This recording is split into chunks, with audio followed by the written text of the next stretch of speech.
Hello everyone, this is Yvonne. And this is Scarlet the Fever. And we're doing the podcast for the taming of the shrew, Act 5, Scene 1, line 1 to 59. The scene is being distributed into three parts, and the first one is the sun and the moon.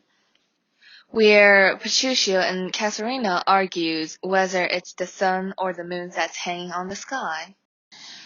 Come on, a god's name! Once more toward our fathers. Good Lord, how bright and goodly shines this moon! The moon, the sun, it's not moonlight now. I say it is the moon that shines so bright. I know it is the sun that shines so bright. Now, by my mother's son, and that's myself, it shall be moon or star or what thy list, or ever I journey to our father's house. Go on and fetch our horses back again. Evermore cross and cross, nothing but cross. Say as he says, or we shall never go. Forward, I pray, since we have come so far, and it be it moon or sun or what you please. And if you please to call it a rush candle, henceforth I vow it shall be so for me. I say, it is the moon. I know it's the moon. Nay, then you lie, it is the blessed sun. Then God be blessed, it's the blessed sun. But sun it is not, when you say it is not. And the moon changes even as your mind. What you will have it named, even that it is. And so it shall be so for Catherine. Petruchio, go thy way, to fill this one. Well, forward, forward, since the bow should run, and not unluckily against the bias. As we all can see, Katharina didn't fight back as much in this scene as she used to, and she gave up almost immediately after Petruchio threatened her to retreat. Her reactions toward Petruchio's taming seems totally different from, well, to say, at the beginning of the book when she first met Petruchio. Back then, she always threw cursing words to Petruchio. However, in this scene, she used words as, I pray, then God be blessed, it is the blessed sun. So from my perspective, it is safe to say that she is tamed. If this scene was portrayed as Katharina was being tamed, Petruchio's moon could be a round, bright object that is unclear whether it is a moon or a sun, to not only show that Katharina is really confused, but also confuse the audience. Katharina could be showed as tired as if she just had a hangover. She might show little interest in what Petruchio is talking about. However, this may not appear to be as funny as it should be, so it may not fit as a comedy so well. Well, what I want to say is one of the things that shines so bright is actually the sun. In here, the intonation is very important because we can see that Kate tenaciously didn't agree with him at the fifth line. I know it's the sun that shines so bright. After Hortensio's persuasion, her attitude did change. She's like, you can call it the sun, the moon, or even a rush candle, whatever you want to call it. From that moment, it will be the same with me. She doesn't clearly deliver a message that, oh, I'm tamed. She's more like, okay, you're an idiot, and I accept that. I think I should stop arguing with you in order to avoid your mistreatment. Patricio is like a big storm in the ocean that's coming to Kate.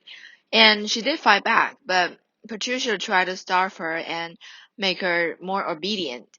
And at that time, women didn't really have much right to fight back. So I feel like she's now following the willingness of Patricio.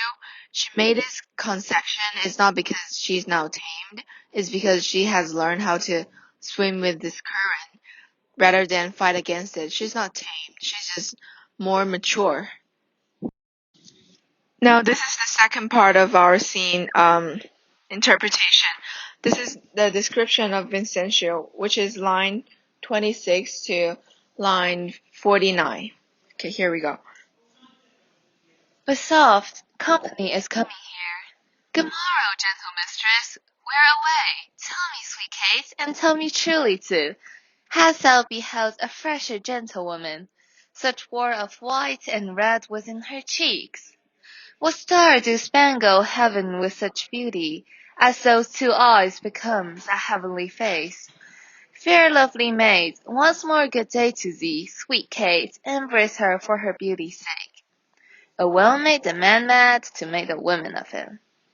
Young budding virgin, fair and fresh and sweet, whither away, where's thy about? Happy thy parents of so fair a child, happier the man who fairer stars, Allah thee for his lovely bedfellow. Why, how now, Kate? I hope thou art not mad. This is a man, old, wrinkled, faded, withered, and not amazing, as thou sayest he is. Pardon, O father, my mistaking eyes, that have been so bedaubed with the sun. That's everything I look on smithed grey. Now I perceive thou art a reverend father. Pardon, I pray thee, for my mad mistaking. Connected to what I said for the first scene, the sun and the moon scene, in here Patricia tried to justify that whether if Kay would really do what he says now. When he met Vincenzo, he's like, "Good morning, young miss. You look really beautiful." Kate and Patricia, they're not blind. Both of them know that this is an old man who looks nothing in common with a young, beautiful lady. But Patricia still tried to look for a positive recognition for Kate about his description of Vincenzo. If he really thinks that Kate is tame, then what's the point of asking her over and over? The purpose of his behavior is to verify that Kate is now a good partner for him. Well, I know this is very confusing. Let me explain. I think Kate remains her spirit. She's untamed, her strength and her fiery nature. What she lost is her out-of-control hostility. Because I think he wanted a woman equal to him, but he is not capable of being his equal at the beginning of the play. At a very early scene, we were told that Kate is known for her bad temper. Some people might even said that her bad temper is a sign of feminism, that she's daring to speak up for herself. Well, I don't really think that. Remember her attitude to Bianca's suitors earlier in the script and her fight with Bianca? These has nothing to do with patriarchy. She was just raging pointlessly, because so far I haven't found any evidence that Kate's range is based on submission to male authority. What Petruchio is doing in this act is not taming Kate to perfect obedient wife figure. What he wants what he wants Kate to be is able to control her temper so that she's equal to him. He purposely did say those stupid things and tell Kate, sweet Kate, embrace her for her beauty. She's not trying to tame her by irritating her. She's challenging Kate that even under unfair situations, she will still be able to control herself. She's trying to tell her, oh, go embrace this thing, Kate. Even though now the moon is the sun, a young lady is an old guy now. Can't you see how harmonized are we? And this is all because you're now more mature. You grew up. You know how to behave yourself better. So I do agree with Yvonne's point that Katharina's acts are rather impolite toward everybody around her at the beginning of the book. I don't feel like it would be all her fault, since as we can see, the suitors, Bianca and Baptista, seem not to be treating her really nicely either. For example, the suitors once said she'll be married to a devil. Katharina's acts, from my point of view, may even be a way of protecting herself away from the others and others' attempts to tame her. This strategy was pretty useful before she met Petruchio. I don't agree with Yvonne's point that Petruchio try to get a equal wife either. Petruchio starved Katharina and stopped her from getting enough rest she needs. This isn't something that you do when both of you are really equal. This is something that you do when you're like way better than the other one.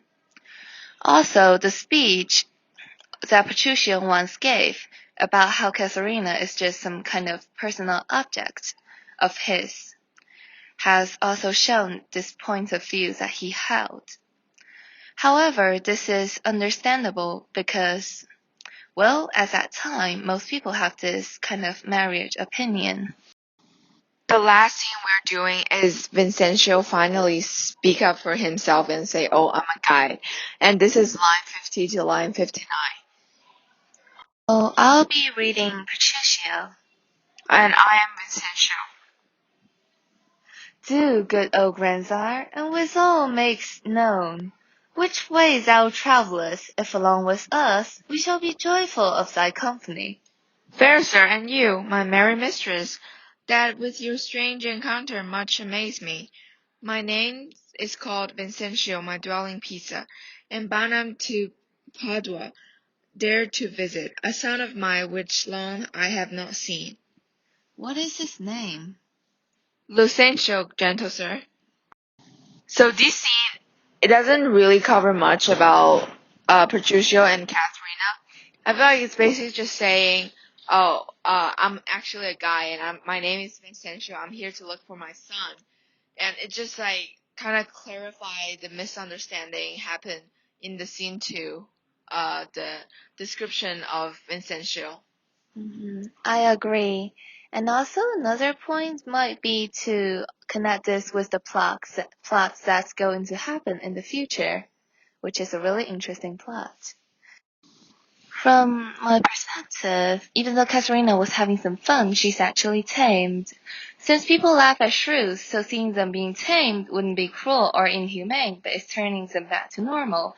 Her rudeness is as appropriate as P's at that time, and P is more understandable.